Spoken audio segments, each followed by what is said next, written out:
Is Rashad Jennings trustworthy in Week 15? No. Got to look at practices. I mean, I'd say probably no.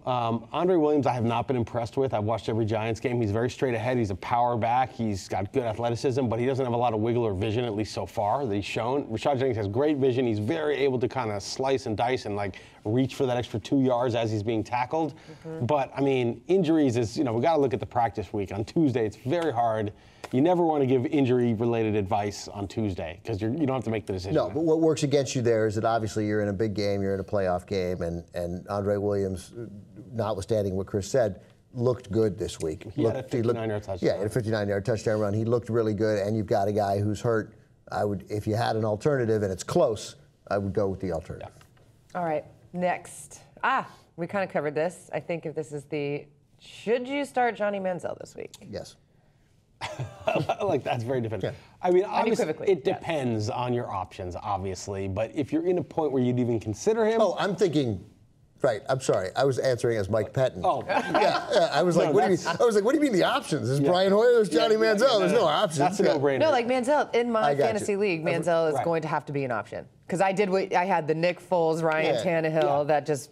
I would be intrigued. I would have way rather had him against the Colts minus Vontae Davis than against the Bengals defense as his first start. Yep. But if you're talking about Tannehill at New England versus Manziel at home against Cincy, that's a tough call. Actually, that's a really tough call. I'd probably go Manziel, roll the dice, but it's not. To me, it's kind of really. I also think if you're an underdog, okay, look at the other team's roster. If he's the 1 seed and you barely got by with your shitty quarterback that you got by with last week, and now you're like, okay, he's got a bad matchup, I'm going to switch.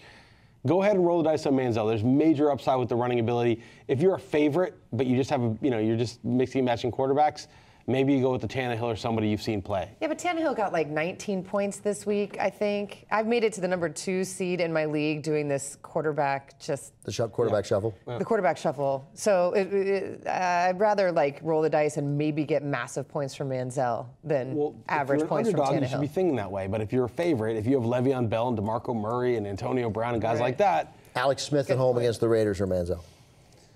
Probably Manziel. Alex really? Smith, yeah, I think the Chiefs are going to get a defensive touchdown and some garbage. Alex Smith will not. Alex Smith, did you see the end of that game? You did. Colin Kaepernick in Seattle or Manziel? Manziel. No way. That's right. I think Manziel over Kaepernick is an easier call than Manziel over Alex Smith. Kaepernick is dead to me. Yeah. He's dead to me. Wouldn't play Colin Kaepernick. I certainly wouldn't play him, and I certainly wouldn't play him here. They were burning his jersey in San Francisco. Yeah. Did you see that? Come on, people. He was truly out to lunch. You know what really, and I'll just a little sidetrack. Kaepernick called for, I think, 3 delay of game penalties. That just shows somebody who's just not present, Yeah. No, he is not a leader. Maybe he'll turn it around, but he is not. And there'll be a new coach there, and we'll see whether Cap will respond to him. Okay, next. Are we rolling with Jonathan Stewart after he had his best game in the last 5 years? Sure. Who are they playing? They're playing at home against Tampa, whose defense I thought was better until last week. But I would use him. I mean, look, it obviously depends, right? I mean, you're not using him over somebody who's, even. Well, these are all situational stars. But I know, but you have to say, you can't just say, will I use him or will I not? I mean, there's always versus someone in particular. Well, I feel like somebody asking this question would probably. Let's say Rashad Jennings is healthy as of Friday. He's a full go and full practice, Ben, okay? Like, he's getting all the reps. He said, the ankle injury's behind me. We took it easy last game so that I could be healthy for this game. He's home against the Redskins. And then you're talking about Jonathan Stewart home against Tampa. Which one are you using? Probably Rashad Jennings. You're using Jennings. Yeah. You don't even like Jennings. Right. So no, I mean, I don't like Jennings because I don't think that will happen. Because I think there's a fear that I do like Jennings. And I think a healthy Jennings, he just like, what's the Giants' incentive to push a guy back? Like, so yeah, you said about Jennings, you watch and you pay attention to practice. And if it's really all systems go, then I'd use him. I just bet it won't be. Right. Well, it'll be questionable. Right. Yes. Okay.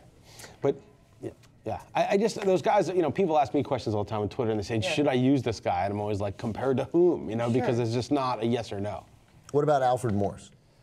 I mean, there's a good running back, terrific running back at times, but hasn't put up great numbers, but some obviously some good games, and he did nothing this week because the game got away from him. And if the game gets away from him, that means more of Roy Halou and less of Alfred Morris. The Giants' run D is like statistically the worst in the league, or one of them. But a lot of that was that Seattle game. And again, Joaquin Williams was playing concussed out of his mind, and they got 350 yards rushing against them. If you get rid of that game, I think they're still below average, but not that bad. Yeah, I would use him. I think Alfred Morris is good, and I think even if the Giants' run defense is average, I would probably use. The best we can say about Jonathan Stewart is that he's no longer a roll your eyes alternative. He might be fine, and if you have to use him, you don't need to panic. It might totally be solid. I don't know if it was the offensive coordinator or the head coach that came out and said we are going to lean heavily on Jonathan Stewart. Yeah. Well, I would. Yeah. I mean, I have him higher probably than you do. I actually like Jonathan Stewart, and one of our writers at Waiver Wire did a whole thing, like a whole piece on him before the season, and said he was a sleeper, which everyone's like, dude, that guy was a sleeper 5 years ago, and showed some clips from like the old guy and the old Jonathan Stewart, and he had just been dinged up for so many years, and he's finally healthy now.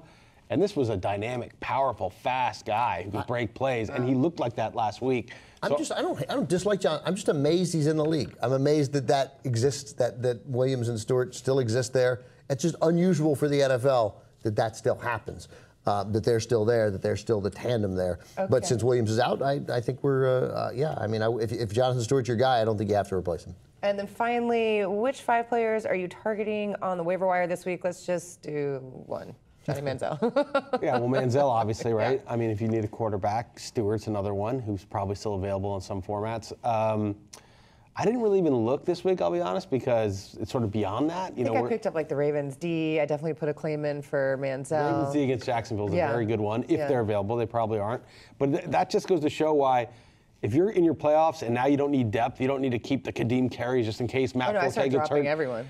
Take that defense 2 weeks from now that plays Jacksonville or Oakland at home. I mean, I think that's the takeaway. That's smart. If you think ahead so you're not scrambling with everybody else this week to pick up that defense. Yeah. I don't know what Julio Jones' status is, but as always with Atlanta, if Harry Douglas is around, it's always a worthy backup. Oh, yeah. When Roddy White's out, he plays well. If Julio Jones is out, I suspect he'll put up some numbers. This Charles Johnson guy in Minnesota, he keeps getting touchdowns. It seems like Bridgewater looks to him. I thought Jennings would sort of emerge there, but it's Charles Johnson. He would have had 2, except he fumbled at the goal line, and a Viking recovered it. But he's big and fast. He's like, I think 6'2", 6'3", about 217, and has the 4.5 speed. He has the prototype #1 receiver specs. He was a 7th-round pick. I don't know a lot about college football. Probably didn't do much at college or came from a small program, but now looks like their #1 guy. Yeah, I think he's an option. All right. Real quick, I would also just mention a couple of receivers that got dropped in our league. Just as teams do make some weird cuts late in the year. Steve Smith, back available, and Torrey Smith's banged up too. Right, you could do worse than having Steve Smith against Jacksonville in a game that you expect them to win, and as they continue to try and march toward a playoff spot. And then if Griffin's going to start, it's the Giants, and I wouldn't dismiss Pierre Garçon. His whole year has been a peculiar wash, but he did lead the league in receptions last year with a lot of games started by Robert Griffin. Yeah, and that's especially if Deshaun Jackson is out. Yes, All right. Well, good luck if you're still in it. Good luck. Good luck to you guys.